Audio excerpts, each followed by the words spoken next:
Hello and welcome to Indus News with me, Usman Lone. Well, we begin this hour with our top story, and that's with Pakistan and the Taliban that they have agreed that the stalled Afghan peace process must resume. In a statement, Pakistan's foreign ministry said the two sides came to the understanding at a meeting in Islamabad. Foreign Minister Shah Mahmood Qureshi led Pakistan's delegation in the talks. The Taliban delegation was led by the group's deputy chief, Mullah Abdul Ghani Bradar. Qureshi said Pakistan will continue to play its role as a facilitator of the Afghan peace process. The foreign minister said the Taliban delegation would meet visiting US envoy Zalmay Khalilzad in Islamabad. Qureshi told the Taliban certain players in the region are opposed to the entire peace process. He went on to say that the US and Taliban need to take their dialogue to a logical conclusion and sign a peace deal. Meanwhile, the Taliban say the peace process as well as other political and trade issues were discussed in the meeting. Well, for more on this, I'm joined by former Lieutenant General Naeem Khalid Lodi, defence analyst in Rawalpindi. Now, Mr. Lodi is a very extinguished and esteemed military ex-personnel, and you've been working in the military for more than I've been living on this earth, sir. So welcome to Indus News. Now, the most important question I want to ask you first is both the Taliban and the US are making efforts to resume peace talks. But Lieutenant General, what will Pakistan's role be in this process? Definitely, I think they are making efforts, and my assessment always was that the talks have not been terminated. There's just a pause, and there were three reasons for that. One was the wrong selection of the venue, which was Camp David, which brought a lot of resistance from internal, quarters on Trump, so he had to change that. He couldn't have called them there. And second, of course, they wanted to see the election result, which now they have seen. And the third, I think, factor which is in my mind was that Indians must have asked the Americans that please hold on, delay it a bit, because we don't want Pakistan to shift their forces from west to east. So these were the main three reasons. They were never terminated. They were just paused, and I think they are going to start very soon. And both America and Taliban are keen to resume the talks because it is in their interest. And of course, the supreme interest of Pakistan also lies in that there must be peace in Afghanistan. And Pakistan is trying their best, and I think it is going to flower. What I can see, because Zalmay Khalilzad is already in town, and the Taliban have met the Pakistani entities today, even the Prime Minister. So I think they will be on rails again, and they'll be going. How much time it is going to take, my own assessment is by the end of this year, the first contingent of American will start leaving Afghanistan, because that is the promise that Trump has made. Of course, we feel, some of the quarters feel that Taliban are very stubborn and they will be transigent. I don't think so. They have also learned their lessons.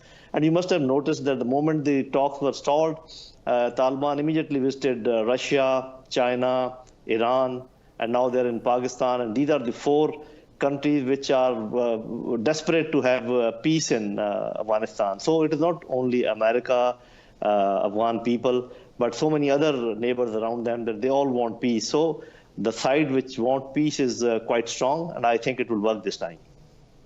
Lieutenant General, you make some excellent points there, but one of them being that it was highly unlikely that they would be turning up at Camp David.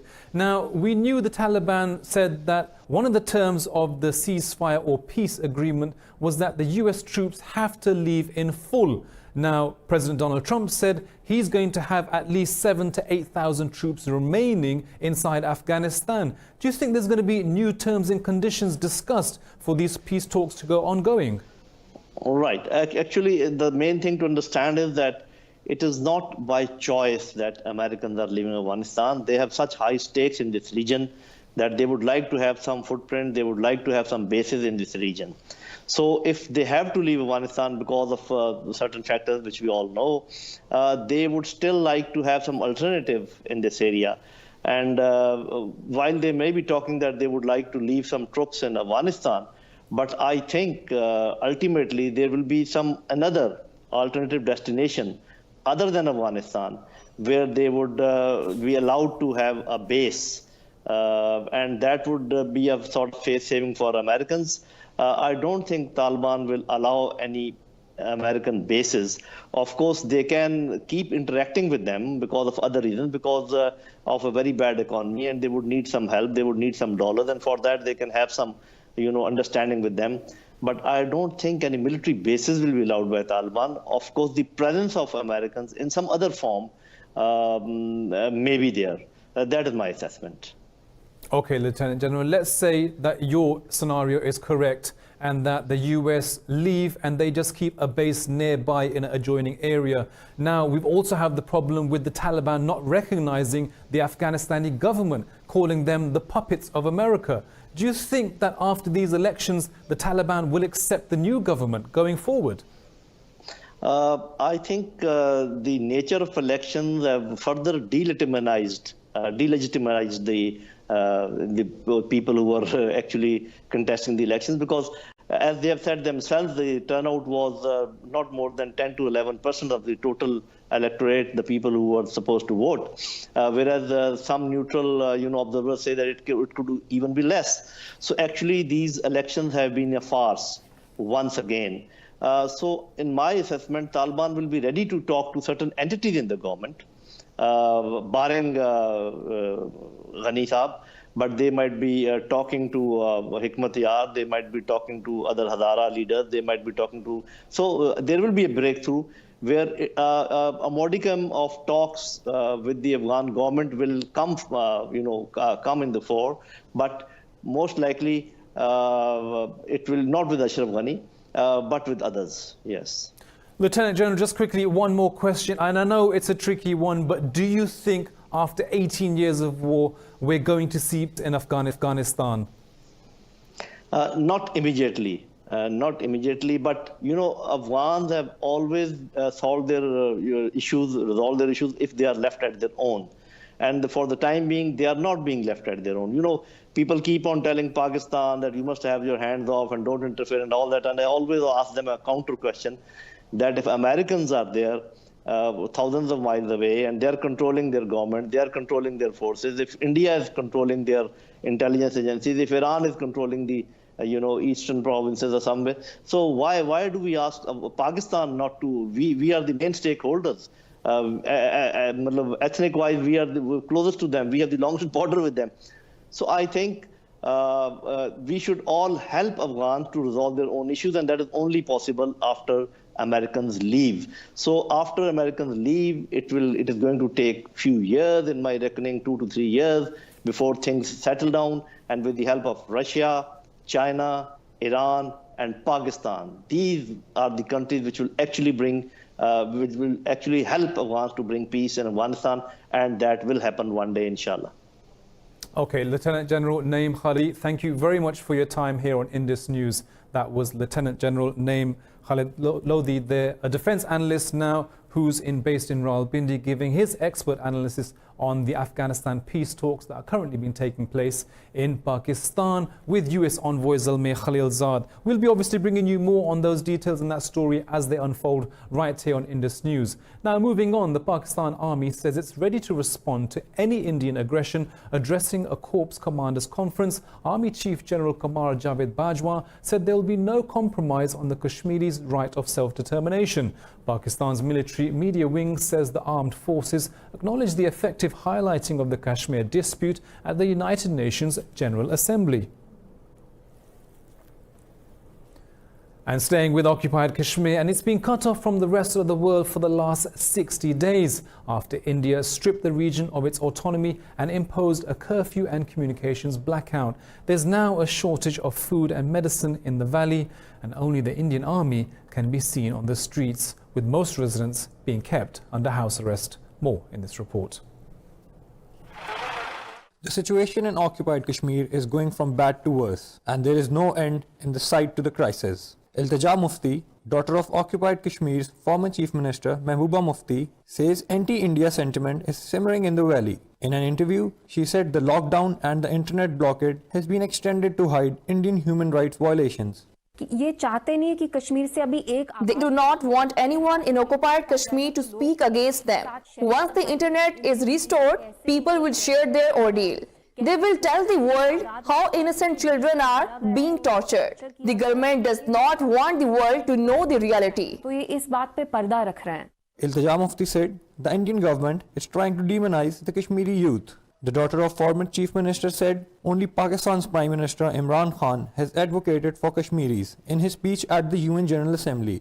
देखिए वहाँ पे तो लोगों को बहुत Kashmiris have hailed Imran Khan's speech at the United Nations General Assembly. Several people took to the streets after his speech and shouted slogans against the Indian government.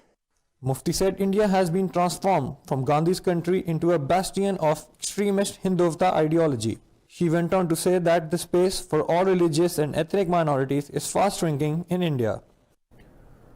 Well, staying with Indian-occupied Kashmir, and journalists have staged a protest against a crackdown on the media by Indian occupation forces. They said the curfew and internet blockade have badly affected their work and obviously reports freedom of speech denial. Meanwhile, Indian forces have decided to deploy 50 surveillance drones in Kashmir. Government officials say the drones will be used to monitor and prevent curfew violations. They said the drones will be commissioned to the Indian Army in the near future.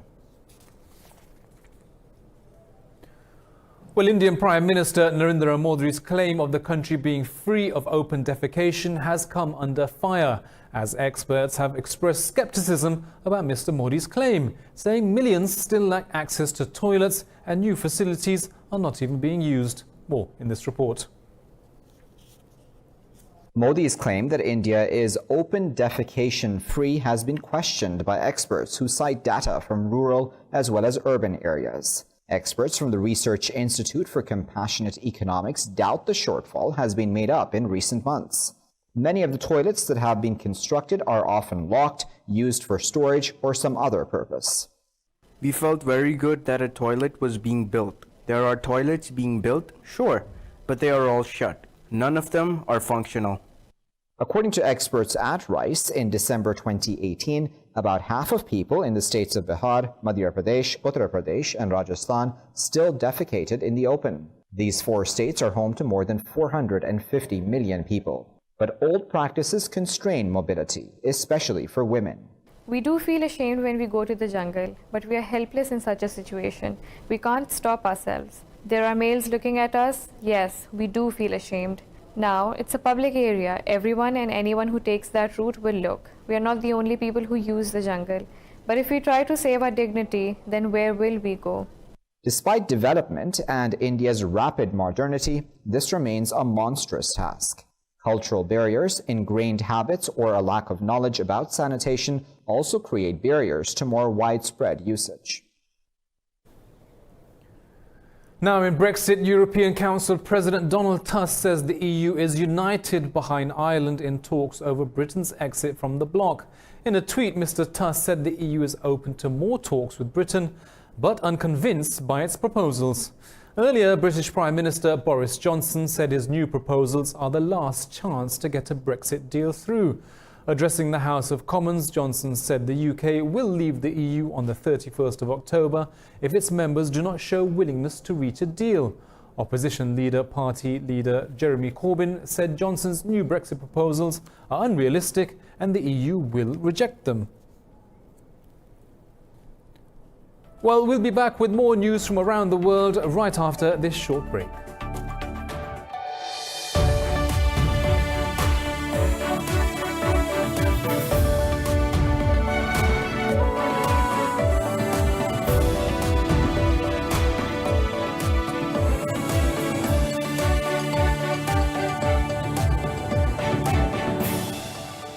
Hello and welcome back to Indus News. Now in Brexit news, European Council President Donald Tusk says the EU is united behind Ireland in talks over Britain's exit from the bloc.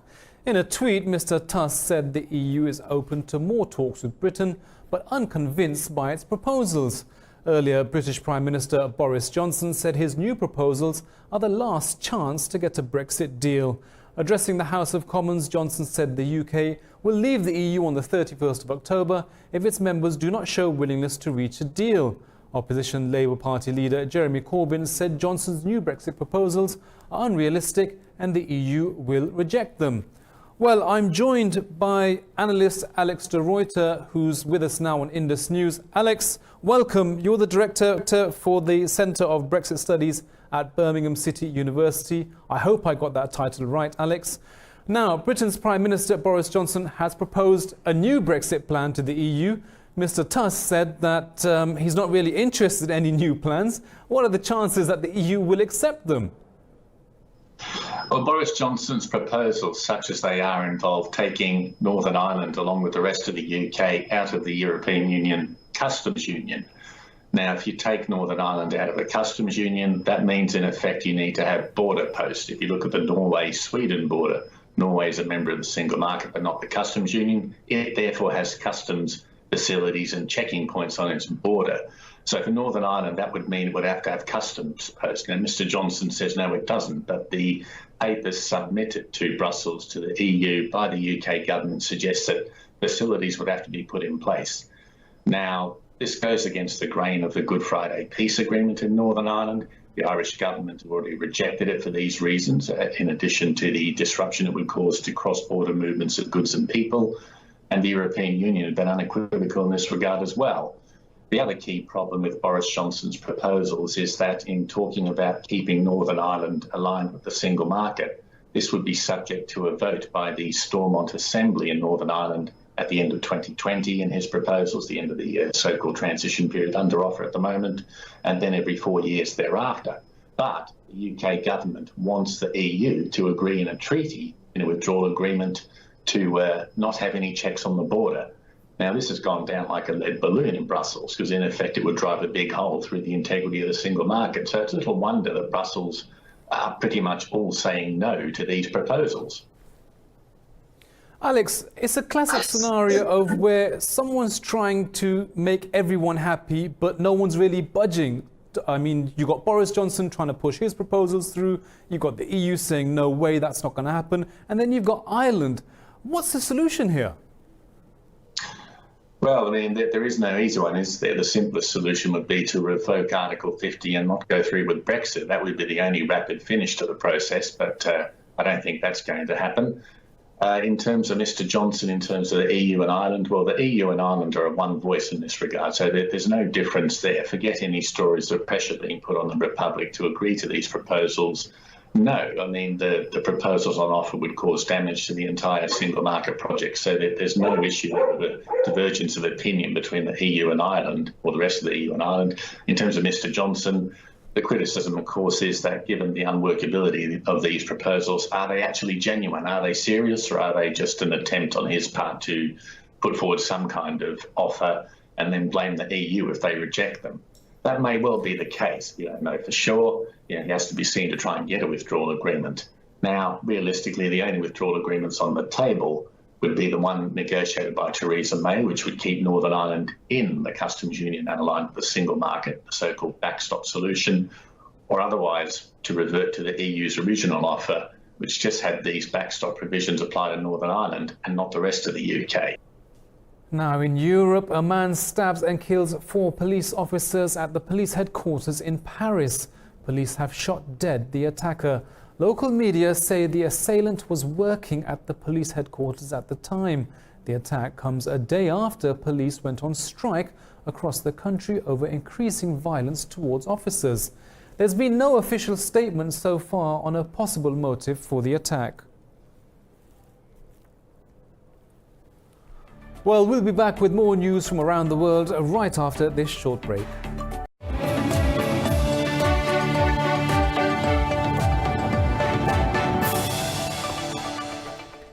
Hello again, welcome back. Now, unlocking the secrets of the past isn't always easy, especially when they're contained in papers too delicate to handle for human hands.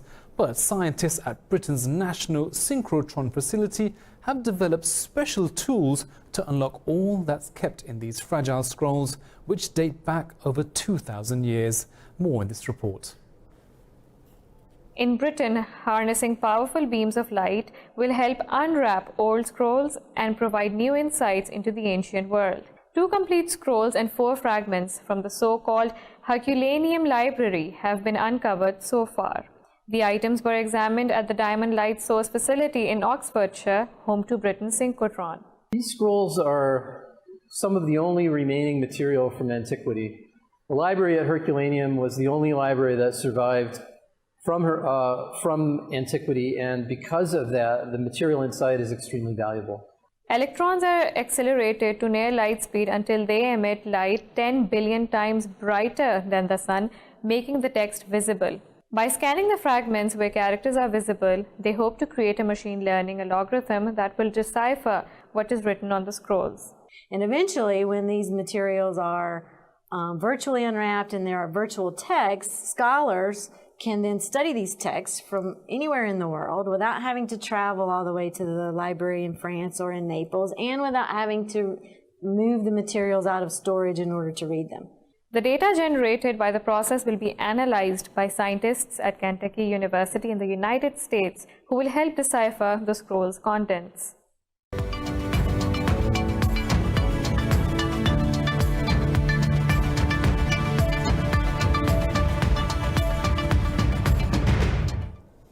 Now in business news, Asian stocks have slumped, anticipating a new trade war between the US and the EU. Markets dipped to a one-month low after Washington announced over $7.5 billion worth of tariffs on EU goods. Hong Kong's Hang Seng Index has slipped to 0.5%. Hong Kong retail sales in August plunged to its lowest on record. Japan's Nikkei 225 plunged over 2%, and the shares of Fast Retailing, SoftBank Group and Fanuc all dipped. Australia's ASX 200 also lost over 2% as most sectors saw declines. Stock markets in Europe are trading mixed after Asian bourses dipped sharply on negative economic news. London's FTSE 100 index is down more than 0.5% after the World Trade Organization yesterday approved US tariffs against EU products. But the CAC 40 in Paris has gained nearly 0.5%. Earlier, stock markets in Asia tanked in reaction to poor job creation and manufacturing data out of the US. Tokyo's Nikkei 225 and the ASX 200 in Sydney and Seoul's Kospi indices all lost 2%. The Shanghai Composite also dropped by 1%.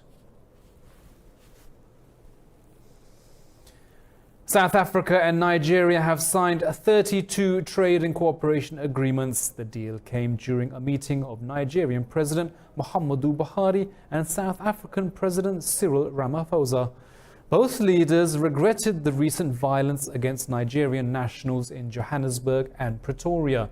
Buhari urged South Africa to address the issue of violence against foreigners quickly. Ramaphosa said the two countries have agreed upon 32 agreements and memorandums of understanding. Our two countries have also agreed to unequivocally address the challenges in our relations, including recent people-to-people challenges that saw attacks against foreign nationals, including Nigerians and their properties, which we strongly condemned. We have decided to work and take concrete measures together to prevent the reoccurrence of such unacceptable incidents in the future.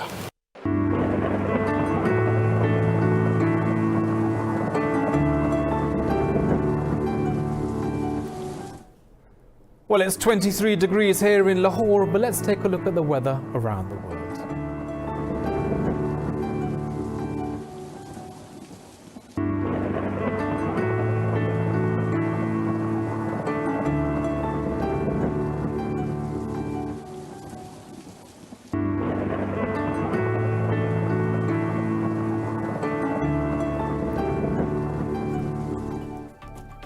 Well, that's all from me and the team here in Lahore, but we'll be back at the top of the hour with the headlines. Bye-bye.